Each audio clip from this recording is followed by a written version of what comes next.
na alam mo naman sa sarili mo, even before, simple math lang yan. Magkano sweldo mo, magkano expenses mo, at the end of the day, kulang. That is what you call reality eh.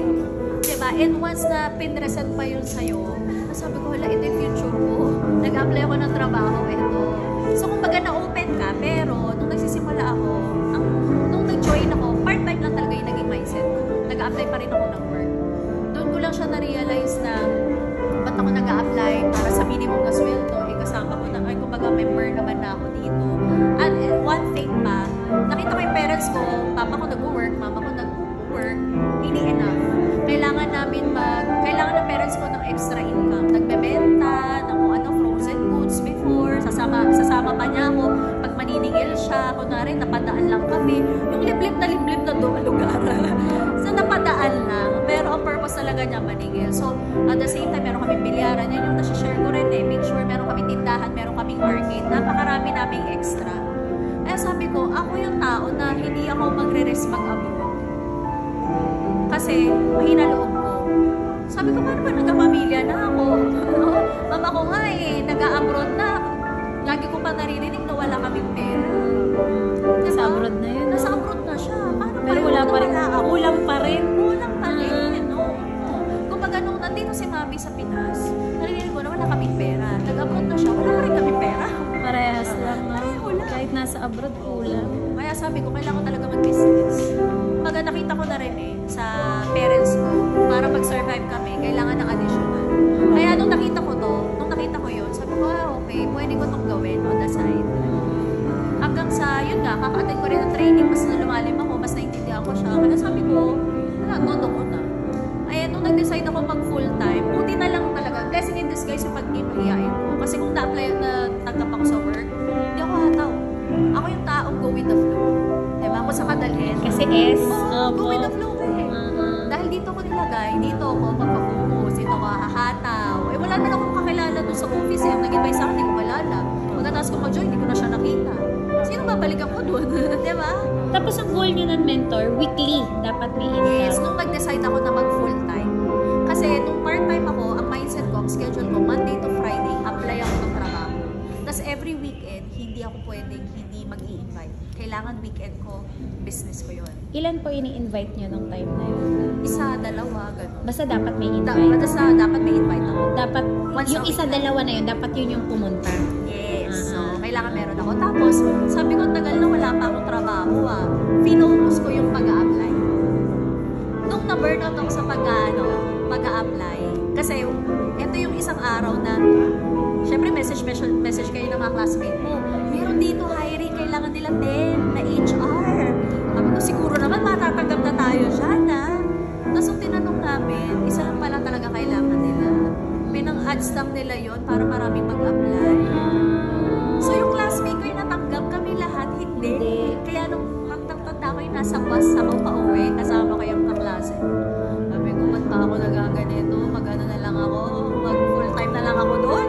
Kung hindi man ako kumita, mag-apply na lang ako ulit. Pero, bunting lang na nag-decide ako at the same time, talaga sabi ko, full blast ko na siya. Kaya yun yung naging focus. Buti na lang po, di kayo natanggap. Yes. Diba? Hindi ka tapuan ngayon yung mentor. Grabe. Sure na sure ako na hindi ko hahatawin yung business. Grabe, no? Kasi malamang HR po kayo ngayon, no? Buti na, may purpose din po, Kasi syempre, isipin mo, yun yung profession mo eh. Kumbaga, doon ka bagay, doon ka dapat. Feeling mo yun yung linya. Pero, mentor, ang layo sa linya mo. Pero bakit, considering mahiyain ka, so what made you decide, bukod dun sa fact na hindi ka natanggap sa application, what made you decide na, ang layo, tapos mahiyain ka? So, income. Nakita ko talaga yung pera. Kasi, kailangan ko pera eh. Kumbaga, ito na yung reality eh. Nasa mindset ko din na kahit, pwede akong bigyan ng pera ng parents ko. Tinanggal ko na siya. Kumbaga, hindi ako para humingi na, umasa. Titira lang ako. Pakainin nyo lang ako. Pero, hindi na ako hihingi ng pera. Kaya, sabi ko, kailangan mo mag-create ng income na sarili mo. Kaya, ang tanong lang, saan ako mag-create ng pera? Sa trabaho o sa negosyo? Yun lang yung tanong eh. Kung pinili ko yung magnegosyo, edi, anong gagawin ko? Hilata ako? Hindi, tatrabaho ako. Talagang, dumating ka rin ba sa point na parang gusto mong i-give up? yes. Umiyak ako sa office. pa ako sa harap ng cross line ko, nakakahiya. Diba? Kasi kumbaga parang araw-araw mo naman ginagawa, bakit gano'n nai-chat ka? To the point na yun nga, nag-i-invite ka, pero ang nasa isip mo, wala namang mag-join dito. Alam mo yun, may nag-i-inquire sa'yo, hindi naman ito mag-join. Kumbaga ganun naka-negative yung thinking mo. Kasi kinakausap mo pa lang, hindi mo pa nga natutok.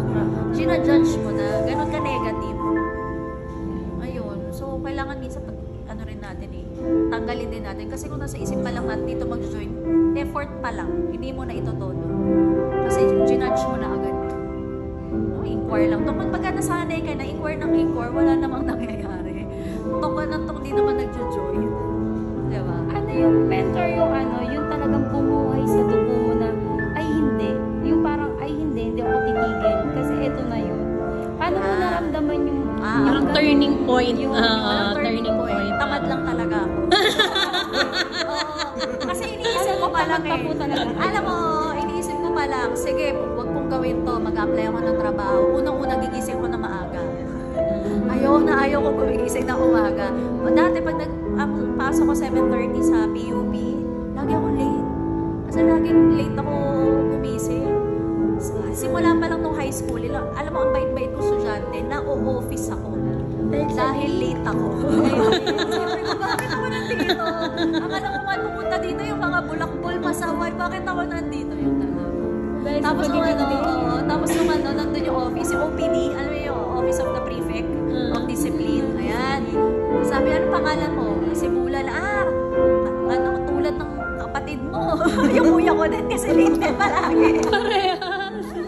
Ganun. So, from there, nadala ko siya hanggang, kaya kung iniisip ko pa lang, isang maaga magpapasok ako, tapos magkano lang yung income ko. Kumbaga, lagi tumatatak din sa akin kung ano yung napapakinggan ko sa training.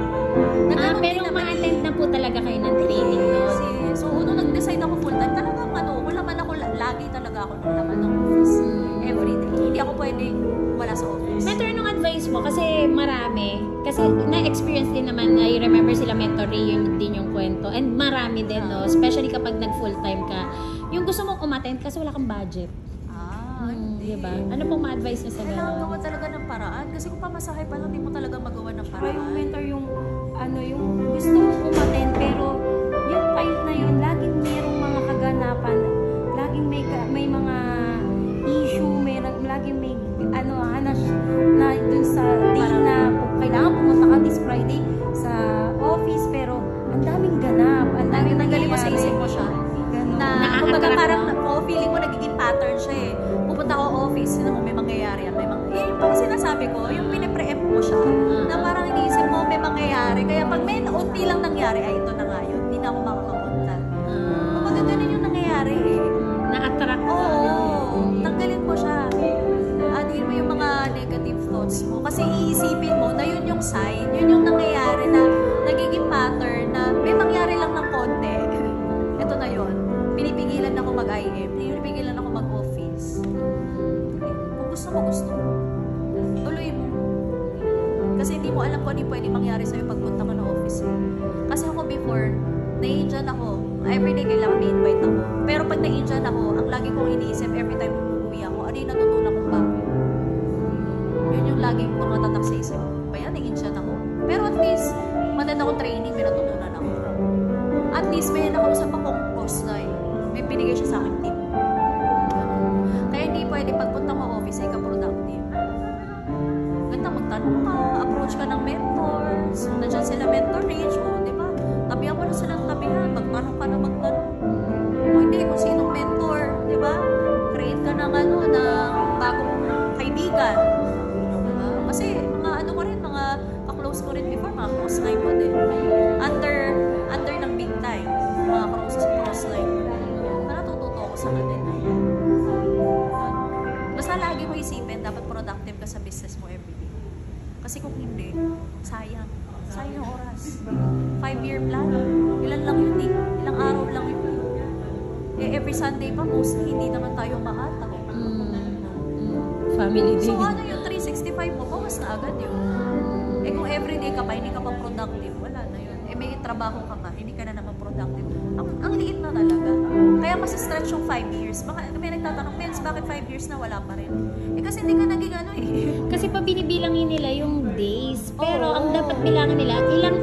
ginagawa si tao. Aihang. Diba? So kung once a week lang, hindi yun 1 year. Ilang days lang yun in a year, diba?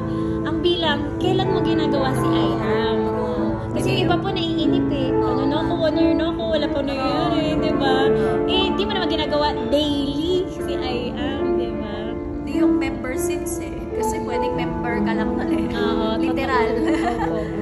Dumagdag ka lang sa members nila. Pero di mo inataw. May mga sacrifices ako talaga. Hindi ko alam kung ano story mo. Diba? Iba yung story ko.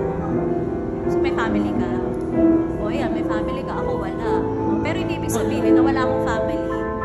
Eh, hindi mo rin pwede gawin yung ginawa ko. Hindi ka rin makakalit. Kasi sa ate ka, nagawa din naman niya. Diba? Si ate Ayan, nagawa din naman niya. Nakapag-ano rin siya. Full-time din siya. Kumbaga, meron at merong mentor na makaka-relate ka.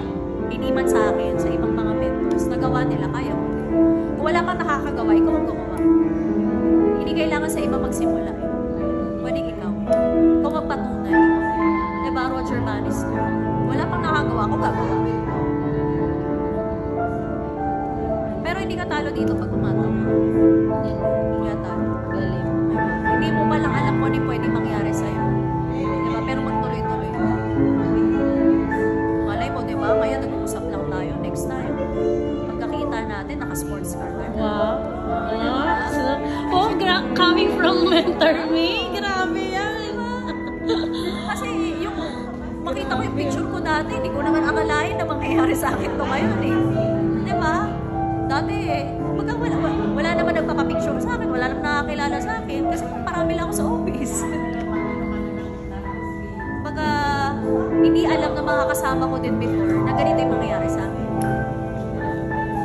So, hindi natin alam. Diba? So, kung gaano kabilis, malay mo next month na, malay mo next year na. Kaso, kailangan po talagang simulan. Kailangan gawin ng seryoso. No? Yung seryoso mo talagang, i-decide mo talaga na, ay, wala makakapigil sa akin. Kasi everyday talaga ako. Nagsisimula talaga ako kasi everyday. Hindi pwedeng wala akong schedule everyday. Kasi kailangan ko kumita eh. Wala pa akong binubuhay na pamilya doon. Diba? Bubuhayin ko lang sarili ko. Pero kailangan ko kumita. Pero so nakataon moment. Oo. Wala kang pamilyang bubuhay araw-araw. Ano talaga. Kaya payat na ako nung nagpi-PUP ako. Nung nag-network ako, mas pumayat ako eh. Literal, butong balat ako eh. Kasi nalilipasan ko buto. Wala kang pangkain. Simple kahit mini-stop lang, dumadaan ka doon. Luxury sa akin ang mini-stop, 7-Eleven. Kasi ganun ako kung walang pera, nagsimula. Grabe, no? Luxury mini stop 7-Eleven dahil walang pera. Kasi Top yung mga 1 ngayon. Oh my God! Oo, kasi yung mga kasama ko dati, mag-i-invite yan. Sabi ko, tara, mini-stop tayo. Ako sasama lang ako sa kanila.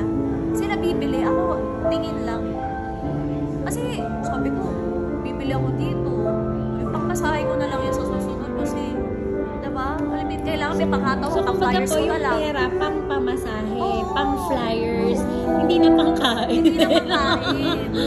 Kakain ako bago umalis ng bahay. Tapos, pagdating sa office, papakainin ko yung client ko. Tapos, makikita ko yung pagkain na binigay ko sa client ko, hindi niya inubos. Samantala yung chat ko, nagmumura na ng ano.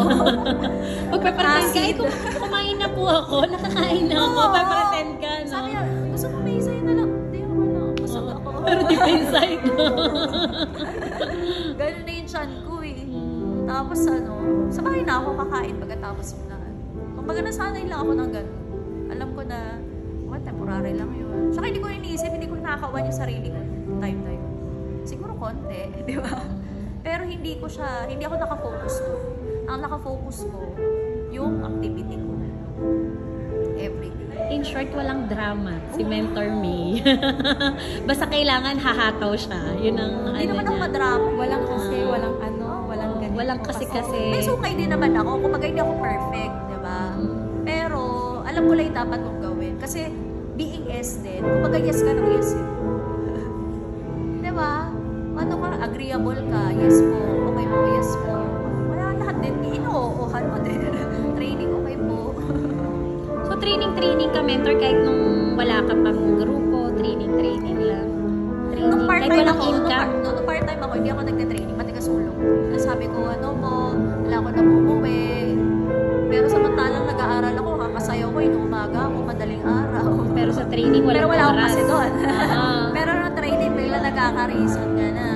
Ang problem ko kasi din nung umpisa, hindi ako open sa family ko. Hindi nila alam. Kasi gusto ko, ang nasa mindset ko noon, uuwi na lang ako nang may resulta na. Yung beep, beep, beep, beep, beep, beep, beep. Ganun yung feeling. Ganun yung ini-imagine ko. Kasi, si BP, 4 months siya bago nagka-kotse sa pagne-network niya. So, ang timeline ko, 4 months, dapat may kotse din ako. Kaya after 4 months, makakapag-out na ako sa family ko. Tapos uuwi ako, beep, beep, beep, beep, beep, beep, beep. Di-display ko na lang yung kotse. Diba? After 4 months, walang income. Umiiyak sa office dahil walang pera. Pero tumuloy ka pa rin, Mel. Kasi yun nga, inisip ko, ayoko kumisip maaga, ayoko mga muhan, ayoko may boss. Ganon din eh. Mapapagod din ako dito na lang. Ako ko pa oras. Kapag mapapagod ka rin lang sa work, Ganon din. I am ka na lang mapagod. Kaya yun na lang ako mapagod. Galing. Galing.